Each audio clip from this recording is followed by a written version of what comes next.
እስካሁን ከበስተጀርባና በውክልና ሲደረግ የነበረው ፍጥጫ አሁን ግንባር ለግንባር ገጥሟል። ኢራን በኩዌት በሚገኙ የአሜሪካ የጦር ይዞታዎችና በባህረ ሰላጤው ላይ በነበረችው የአሜሪካ የጦር መርከብ ላይ ቀጥተኛ የሚሳኤልና የድሮን ጥቃት መፈጸሟን ይፋ አድርጋለች። ይህ ብቻ አይደለም። በየመንና በሳውዲ አረቢያ መካከል የነበረውና ላለፉት 4 ዓመታት አንጻራዊ ሰላም ሰጥቶ የነበረው የተኩስ አቁም ስምምነት ሙሉ በሙሉ ፈርሷል። የሁቲ ታጣቂዎች በሳውዲ ግዙፍ የአየር ማረፊያ ላይ ጥቃት ሰንዝረዋል። ዝርዝሩን መረጃና ያልተሰሙ እውነታዎችን ይዘንላችሁ ቀርበናል። እስከ መጨረሻው አብራችሁን ቆዩ። እናንተ ደግሞ ቪዲዮቻችንን ወደ ብዙ አድማጭ ተመልካቾች ይደርስ ዘንድ ቪዲዮቻችንን ላይክ፣ ኮመንት እና ሼር በማድረግ ጀምሩት። አዲስ የሆናችሁ ደግሞ ቻናላችንን ሰብስክራይብ በማድረግ ዓለም አቀፋዊ ተአማኒ መረጃዎችን ያገኙ። ኢራን በኩዌትና በባህረ ሰላጤው በሚገኙ የአሜሪካ የጡንቻ ማሳያ ይዞታዎች ላይ ጥቃት መፈጸሟን አስታውቃለች። የኢራን እስላማዊ ሪፐብሊክ ጦር ኃይል በወሰደው የኃይል እርምጃ በኩዌት በሚገኙ ስልታዊ የአሜሪካ የጦር ይዞታዎች እንዲሁም በባህረ ሰላጤው ላይ በነበረች ጠላት በተባለች የአሜሪካ የጦር መርከብ ላይ ድሮንና ሚሳይሎችን ያካተተ የተቀናጀ ጥቃት መፈጸሙን ይፋ አድርጓል። የኢራን ይፋዊ የዜና ምንጭ የሆነው ኢርና እንደዘገበው ከሆነ ጥቃቱ የተሰነዘረው አሜሪካ በተጠቀሱት አካባቢዎች ላይ እያሳየች ያለችውን ቀጣይነት ያለው ትንኮሳና ጥቃትን ለመመከት በተወሰደ የአጸፋ እርምጃ ነው ብሏል። የጦር ኃይሉ መግለጫ እንዳመላከተው በኩዌት ምድር የሚገኙት የአሜሪካ የጦር ማዕከላትና በባህረ ሰላጤው ይንቀሳቀሱ የነበሩ የባህር ኃይል መርከቦች ኢራንን ለመንካት ለሚፈልጉ ወገኖች መነሻ ሆነው በማገልገላቸው የጥቃቱ ኢላማ ሊሆኑ ችለዋል ሲል ገልጿል። በዚህ የተቀናጀ የሚሳኤልና የድሮን ጥቃት በጠላት ይዞታዎች ላይ ከፍተኛ ጉዳት መድረሱን የገለጸው ይኸው መግለጫ የኢራን ጦር ኃይል በቀጠናው ያለውን ማናቸውንም አይነት ሉዓላዊነትን የሚዳፈር የውጭ ኃይል ትንኮሳ ለመመከት ዝግጁ መሆኑን በድጋሚ አስታውቋል። እስከ ቅርብ ጊዜ ድረስ በክልሉ የሚገኙ የአሜሪካ የጦር ሰፈሮች በተለይም በኩዌት፣ ባህሬንና ኳታር የሚገኙት ከኢራን ቀጥተኛ ጥቃት ይጠበቁ እንደሆኑ ተደርገው ይታሰቡ ነበር። ኢራን ጥቃቱን በኩዌት ምድር ላይ በሚገኙ የአሜሪካ ይዞታዎች ላይ ማድረጓ የአሜሪካንን ጦር የሚያስተናግዱ ጎረቤት ሀገራት ሙሉ በሙሉ ከእንግዲህ አስተማማኝ ከለላ የላቸውም የሚል ጠንካራ መልእክት የምታስተላልፍበት ነው። ይህ ደግሞ በባህረ ሰላጤው ሀገራት ላይ የአሜሪካንን የጦር ሰፈሮች ይዞ የመቀጠልን የደህንነት ዋጋ እጅግ ከፍ ያደርገዋል። የአሜሪካ የጦር መርከብ ላይ የተሰነዘረው ጥቃት የተፈጸመው እጅግ ስልታዊ በሆነውና የዓለም የነዳጅ አቅርቦት ዋነኛ የደም ዝውውር በሆነው የሆርሙዝ ሰርጥና የፋርስ ባህረ ሰላጤ አካባቢ ነው። በእነዚህ የውሃ አካላት ላይ የሚነሳ አለመረጋጋት የዓለም አቀፍ ነዳጅ ዋጋን በአንድ ጊዜ እንዲንቦገቦግ የማድረግ አቅም አለው። ጥቃቱ የንግድ መርከቦችንና የባህር ኃይል እንቅስቃሴዎችን ከፍተኛ ስጋት ውስጥ የሚጥል በመሆኑ ዓለም አቀፍ የኢኮኖሚ ቀውስ የመቀስቀስ ዕድሉም ከፍተኛ ነው። ከዚህ ቀደም ኢራንና አሜሪካ የሚያደርጉት ፍጥጫ አብዛኛውን ጊዜ በተኪ ኃይሎች አማካኝነት የሚከናወን ነበር። አሁን ግን የኢራን መደበኛ ጦር ኃይል ራሱ በቀጥታ የአሜሪካንን ይዞታዎች መምታቱ የዲፕሎማሲውን በር ሙሉ በሙሉ የሚዘጋና የቀጠናውን ፍጥጫ ወደ ለየለት ቀጥተኛ የጦርነት ቀውስ ውስጥ ሊያመራው የሚችል አደገኛ ምዕራፍ ነው።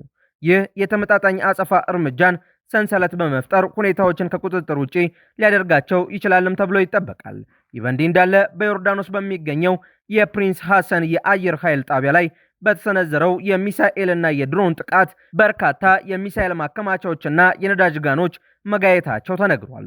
በባህሬን በሼክ ኢሳ የአየር ኃይል ጣቢያ ላይ ያነጣጠረው ጥቃት የአሜሪካንን ሄሊኮፕተር ጥገና ማዕከላትንና የፒ8 የስለላ አውሮፕላኖች ማረፊያዎችንና የድሮን መቆጣጠሪያ ማዕከልን ክፉኛን መምታቱ ተዘግቧል። በሌላ በኩል በየመንና በሳውዲ አረቢያ መካከል ያለው የተኩስ አቁም ስምምነት ፈርሷል። የእርስ በርስ የአየርና የሚሳኤል ጥቃትም ተፈጽሟል። ከዓመታት አንጻራዊ ሰላም በኋላ በየመንና በሳውዲ አረቢያ ድንበር ላይ ዳግም ጦርነት አገርሽቷል። የየመን የሁቲ አማጽያን በሳውዲ አረቢያ ደቡባዊ ክፍል በሚገኘውና የሀገሪቱ አራተኛ ትልቅ የአየር ማረፊያ በሆነው በአብሃ ዓለም አቀፍ አውሮፕላን ማረፊያ የሚሳኤልና የድሮን ጥቃት መፈጸማቸውን አስታውቀዋል። ይህ ጥቃት የተፈጸመው ሳውዲ አረቢያ በሰነአ አውሮፕላን ማረፊያ ላይ ለፈጸመችው የኤፍ-15 የጦር አውሮፕላን ጥቃት ምላሽ ለመስጠት መሆኑን የቡድኑ ወታደራዊ ቃል አቀባይ አስታውቀዋል።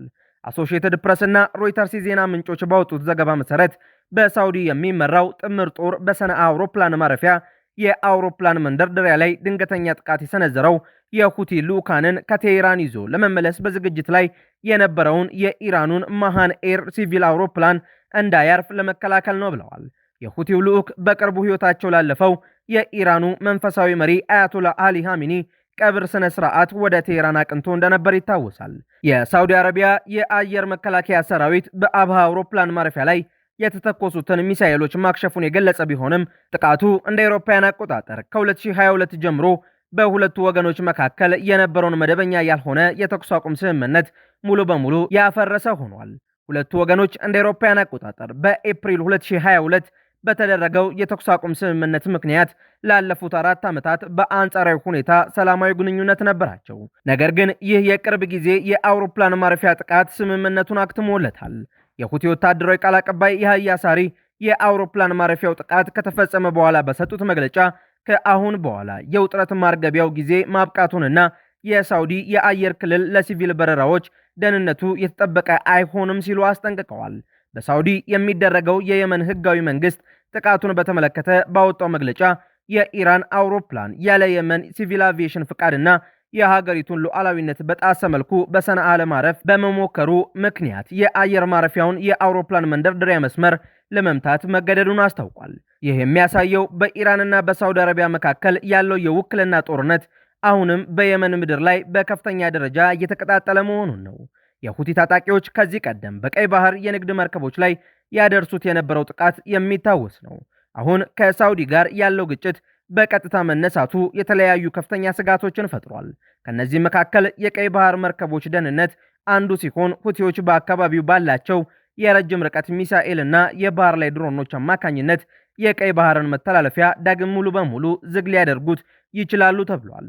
ሌላው የነዳጅ ዋጋ መናጋት ሲሆን ሳውዲ አረቢያ በአብዛኛው የነዳጅ ኤክስፖርቷን በምስራቅ ምዕራብ የቧንቧ መስመር በኩል በማድረግ ከሆርሙዝ ሰርጥ ስጋት ብታመልጥም የየመን አማጽያን ጥቃት ወደ ሳውዲ የነዳጅ ማጣሪያዎች ልክ እንደ 2019 የአምራኮ ጥቃት ከተሸጋገረ የዓለም የነዳጅ ገበያ ክፉኛ ይናወጣል። የተባበሩት መንግስታት ድርጅት የጸጥታው ምክር ቤት አስቸኳይ ስብሰባ ጠርቶ በጉዳዩ ላይ ተወያይቷል። የየመን ልዩ መልእክተኛ ሃንስ ግሩንድንበርግ ሁለቱም ወገኖች ወደ ውይይት እንዲመለሱ ጥሪ አቅርበዋል። የየመን የእርስ በርስ ጦርነት በዓለም ላይ ከተከሰቱት እጅግ የከፉ ሰብአዊ ቀውሶች አንዱን ያስከተለ በመሆኑ የጦርነቱ ዳግም መጀመር በሚሊዮን የሚቆጠሩ የመናውያንን ሕይወት ይበልጥ አደጋ ላይ ይጥለዋል ተብሎ ይጠበቃል። ውድ የአውድ ዓለም የዩቲዩብ ቻናል ተከታታዮቻችን አዳዲስ የተሰሙ ሰበር መረጃዎቻችን እነዚህን ይመስሉ ነበር። በእነዚህ መረጃዎች ላይ ያላችሁን ሀሳብ አስተያየት በኮመንት መስጫው ላይ አስፍሩልን። አዳዲስ መረጃዎችን በፍጥነት ለማግኘትም ቻናላችንን ሰብስክራይብ ማድረጋችሁንና ለሌሎች እንዲዳረስ ላይክ እንዲሁም ሼር ማድረጋችሁን እንዳትረሱ። በሌላ መረጃ ዳግም እስከምንገናኝ ሰላም ቆዩን።